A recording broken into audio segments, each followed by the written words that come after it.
Dear President Ibrahim Traoré, I want to appreciate you for the great example that you have demonstrated to Africans in the last 2 years. Do not promise anybody any bloody, foolish election. Democracy, from what Socrates said, is the worst form of government. People say democracy is the best form of government. It is a lie. It can function for a while for white people. It can never work for black people. If hooligans, thieves, criminals, kidnappers, they want to become head of state, they want to be governors, democracy will give it to them. Tell the people of Burkina Faso, tell the people of the West that you are not interested in democracy. Don't pretend about it. Land of upright people. So it's not by accident that after Thomas Sankara, you emerge.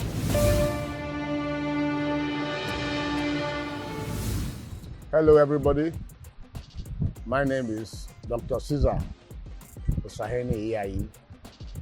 I am your advocate for the industrial development, industrial manufacturing of Africa. I've always said to begin from Nigeria because Nigeria has the largest gas reserve in Africa and a population of over 250 million dedicated, hard-working people. But in the meantime, somebody who is very passionate about industrial development in Africa, he called me and he said, "Oh, I saw your video where you talked about Rwanda. And okay, that's okay, but why don't you just advise Captain Traoré?" I thought about it and I said to him, look, are you aware that African presidents, African governors, African local government chairman, they are God on earth? How do you advise God? He said, but this man is different. This man, it looks like somebody that will listen to you. He will not be offended. So I accepted the advice and have decided to speak directly to the president of Burkina Faso. I looked at the map and I said, okay, what I'm talking about is how to industrialize the continent of Africa. And in order to do that, we need somebody who is there as president, who has the authority to implement what we are talking about, to show interest. And so when this gentleman advised me to address Captain Ibrahim Traoré, I said, all right, let's give it a shot. So, dear President Ibrahim Traoré, I want to appreciate you for the great example that you have demonstrated to Africans in the last 2 years. You have shown us that there can be hope in Africa. That is true.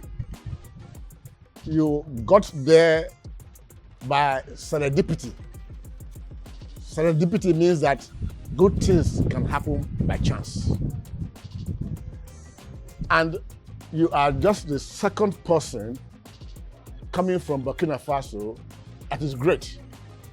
Before then, we had the man that was assassinated in a military coup by Blaise Compaoré. And Thomas Sankara was an upright man. So when I checked the meaning of Burkina Faso, it means land of upright people.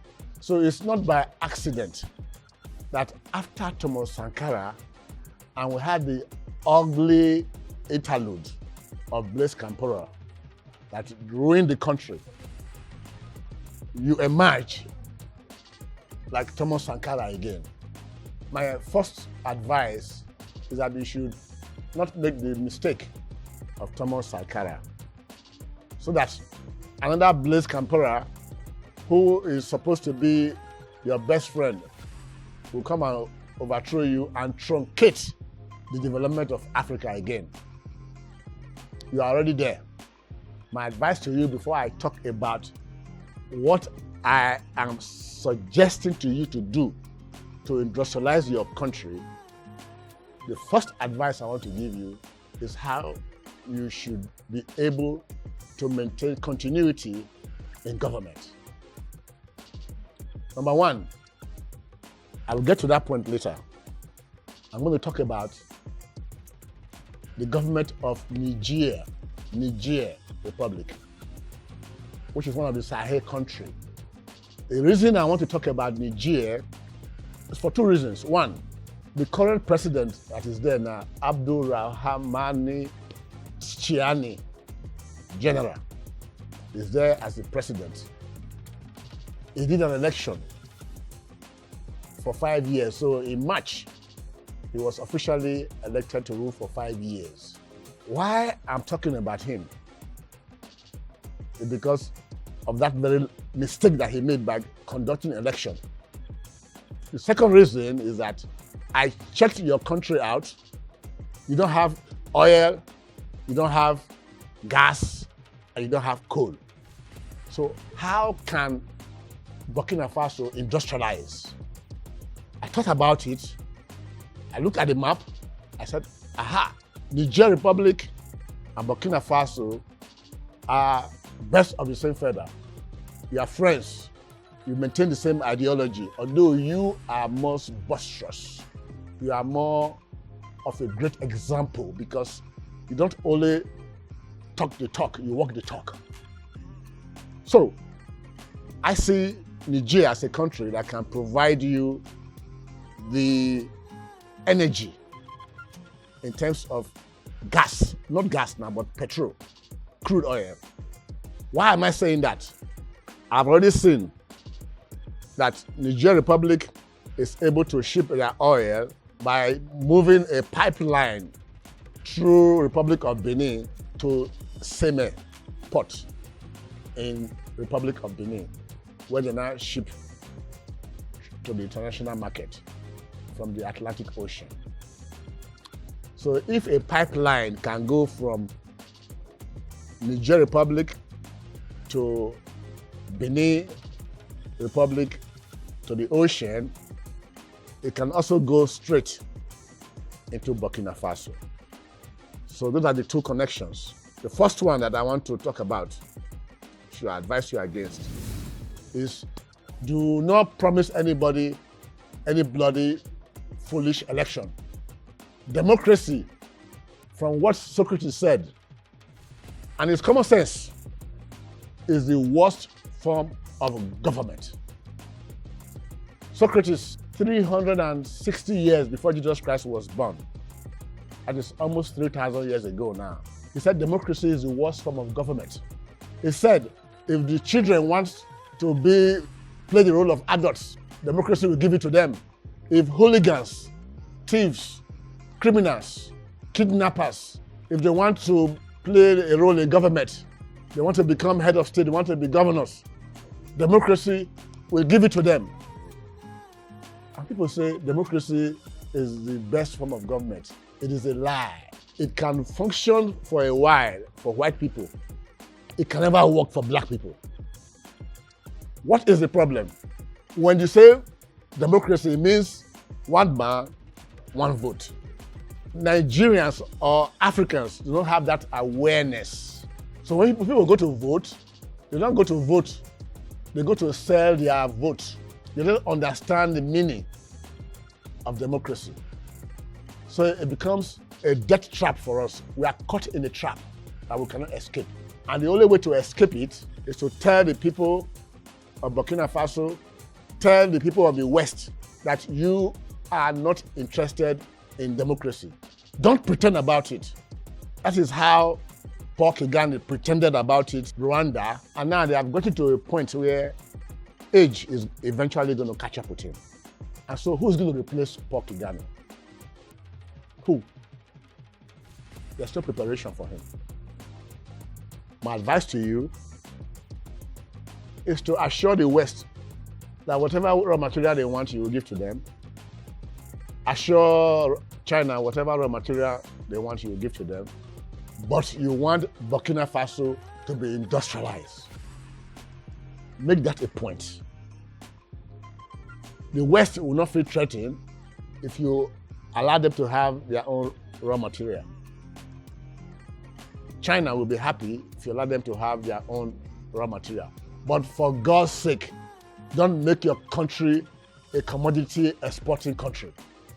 You have to start thinking of what you do and how you'll be able to get your country involved in the process of industrial manufacturing.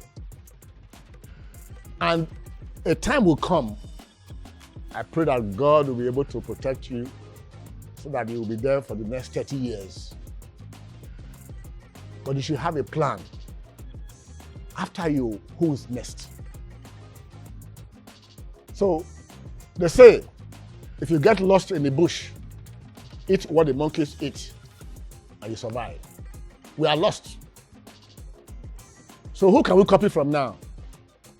China. And what do we need to learn from China? Two things. One, their system of government. In China, you do not say because you just got some money, because you played lottery, and you have $500 million or $1 billion, $1 billion, I want to become president of China. Nope. You cannot say, oh, I struck oil, I had a deal, so I want to become governor or of a province in China. Nope. It's not possible. The man that built Singapore, he said he made it a duty to ensure that the best and brightest people were put in government and they were adequately compensated. So what do you need for Burkina Faso?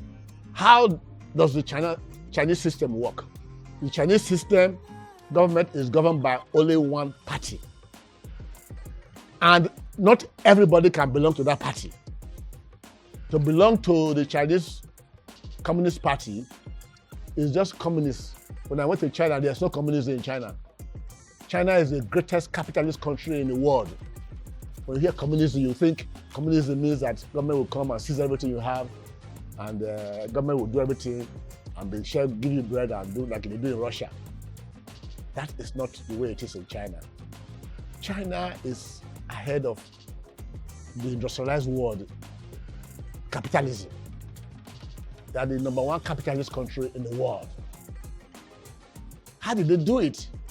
To belong to the Communist Party, you must meet certain criteria in terms of integrity. Burkina Faso is land of the upright people. That is why we were able to get Thomas Sankara, and after Blaise Compaoré conspired to kill him, he ruled for 20-something years, and then you pop up. If you didn't have many upright people in Burkina Faso, you couldn't have come up.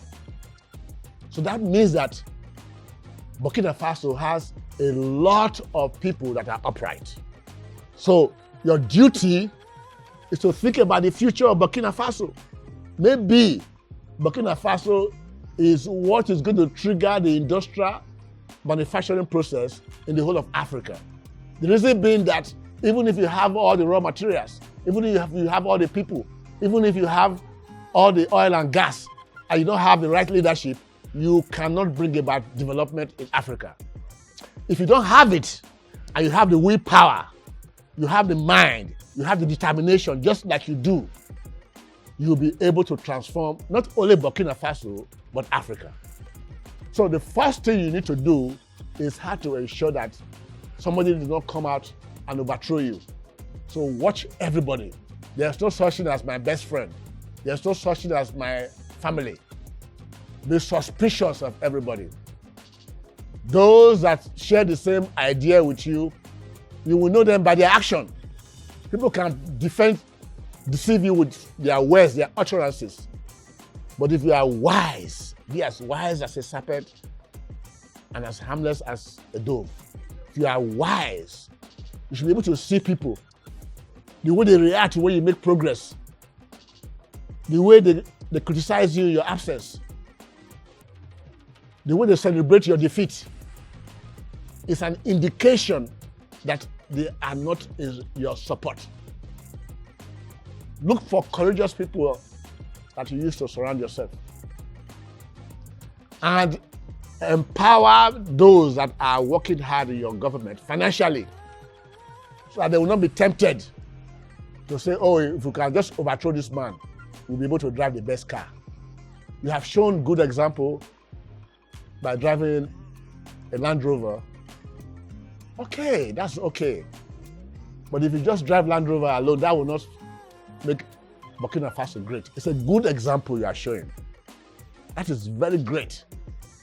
But maybe there are people in your inner cycle that would like to drive expensive cars. The people that run China in the Communist Party, they drive the best cars. Go and see for yourself in China. They live like kings, but they are passionate about China. They are determined about China. They want China to be successful. They have come to realize that when China is successful, they will be successful.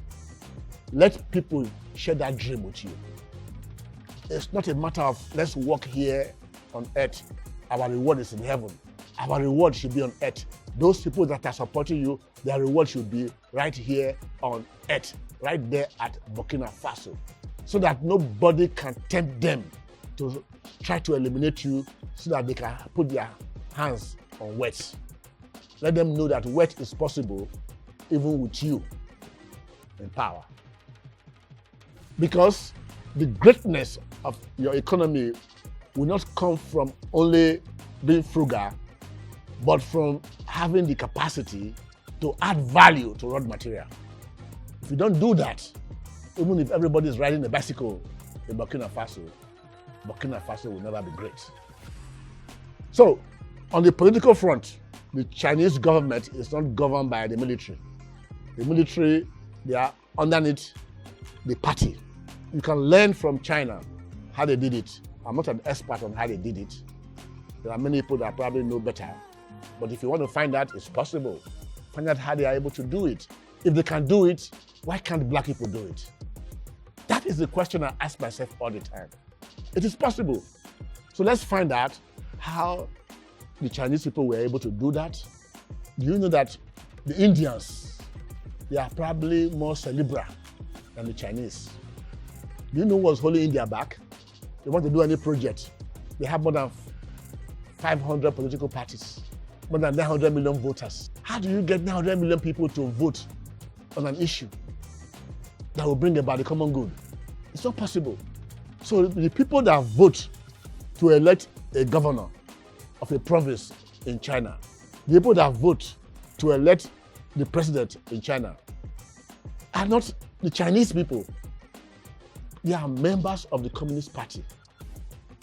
And you don't have any hooligan in there. You don't have any cultist in there. You don't have any armed robber in there. You don't have anybody that has embezzled government money in there. There are people that are upright. That is what I'm challenging you to do. Safeguard that aspect first. And then, when you are sure of that, you start to delve into industrial manufacturing. By the way, you can even do that simultaneously. They are not mutually exclusive. What I'm saying is that keep an eye on that. Let me give you an example. The Roman Catholic Church, they just elected a pope. Did the entire members of the Roman Catholic Church, did they vote to elect a pope? No. That is a religious body. Why did they do democracy? If they did democracy, they will go and pick one rascal, one criminal, as their pope. So they said, no, we are going to allow only the cardinals to vote. That is a religious body. There's no democracy there. In your family, anybody, a man has a wife with about 3 children, and he earns maybe about 150,000 naira a month or whatever the currency may be. Okay, let's say he earns $500 a month so that we can go global. He has to pay house rent, has to pay insurance, car loan, and all that. And suddenly the children will say, this is summer, we want to go on vacation. The mother will say, yeah, we need to go on vacation. The three children will say, yeah, we need to go on vacation. The father, who is the breadwinner, will look at it. He knows that after vacation there will be school fees. Say, no, we can't do that. I'll say, okay, let's vote. If they voted, who will win? The man will lose the election. Is that what's best for the family? No. That is why democracy is not the best form of government. It's the worst form of government. Somebody will say, Dr. Caesar is talking against democracy. Yes, I am. I'm talking about it with facts. Anywhere you try to look at that successful, there's no democracy there. When you run companies, you have maybe about 100,000 shareholders. But who are the people that will vote? The directors. They're the one that will vote about the future of the company. You won't say because I have 5 shares there, another one has 1 share. When you calculate all of them, they are going to like 10,000 people. So let's vote because we have shares. No. If you do it like that, the company will collapse. So don't let anybody confuse us with democracy, going around preaching democracy with us. Look at Dubai, look at Qatar, look at Saudi Arabia. They are doing better than countries that say they are practicing democracy. And yet they are practicing monarchy. So why should people be talking about democracy? What are the convincing arguments for democracy? Yes, there are many rhetorics, but where is the convincing evidence? Does it exist? America is in trouble today because of democracy. Trump talked about tariff and he blinked because of democracy. China has no business with anybody putting pressure on them. But in America, midterm election is coming. And if Trump doesn't blink, the Republicans will lose the midterm election and they will impeach him. But China doesn't have that problem.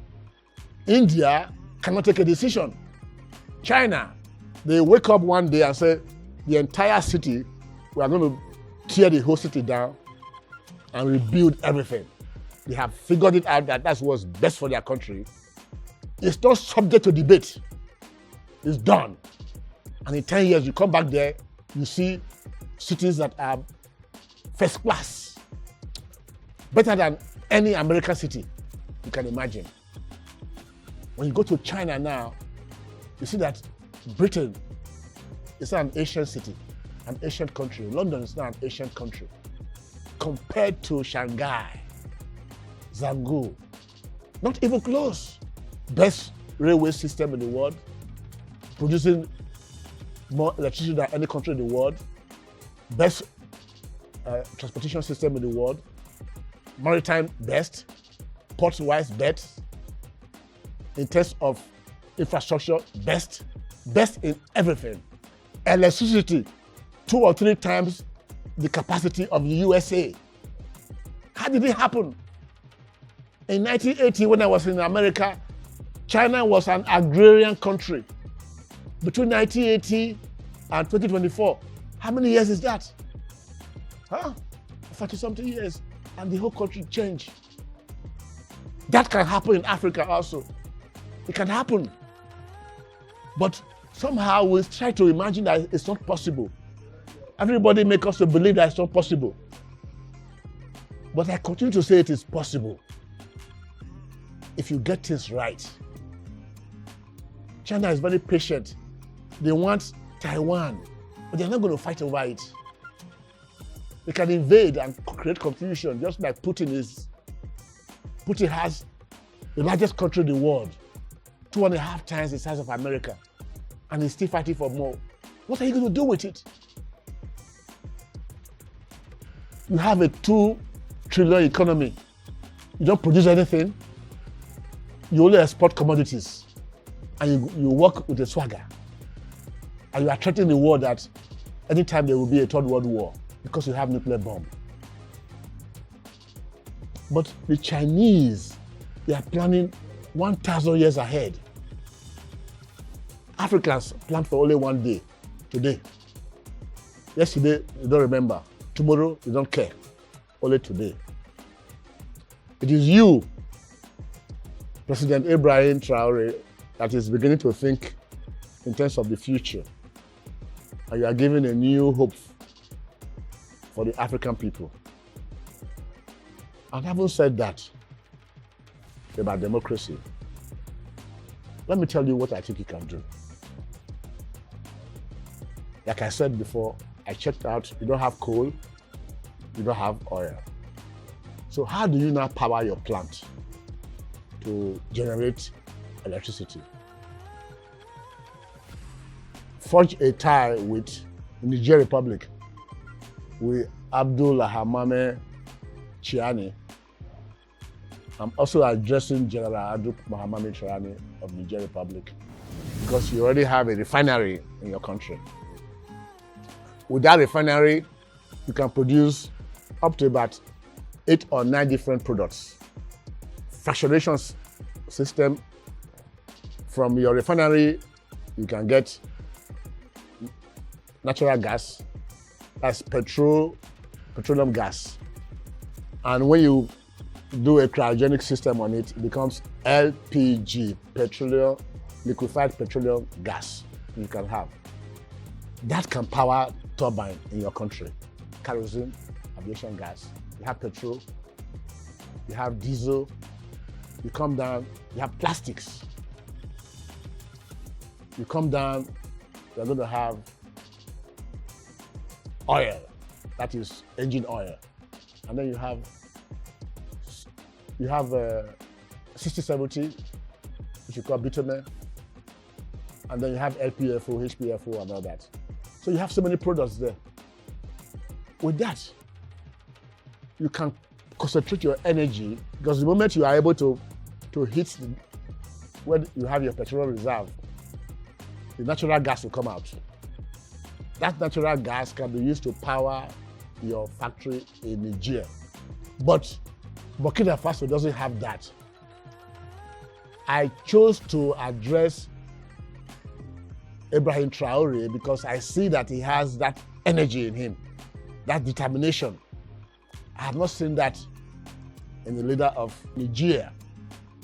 But I'm offering an advice to him now that he is even having an advantage over Ibrahim Traoré, because Ibrahim Traoré doesn't have the means of energy.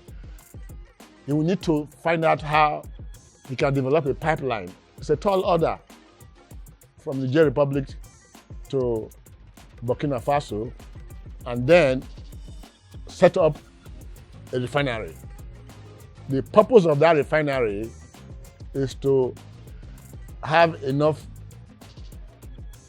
petroleum gas that you can use to power a turbine to generate electricity. When I keep talking about electricity, you know the level of development in a country by looking at the quantum of electricity that that country can produce. Because it's electricity that you use to melt the element, it's electricity that you use to separate the element, it's electricity that you use to fuse the element. 118 elements, 98 naturally occurring.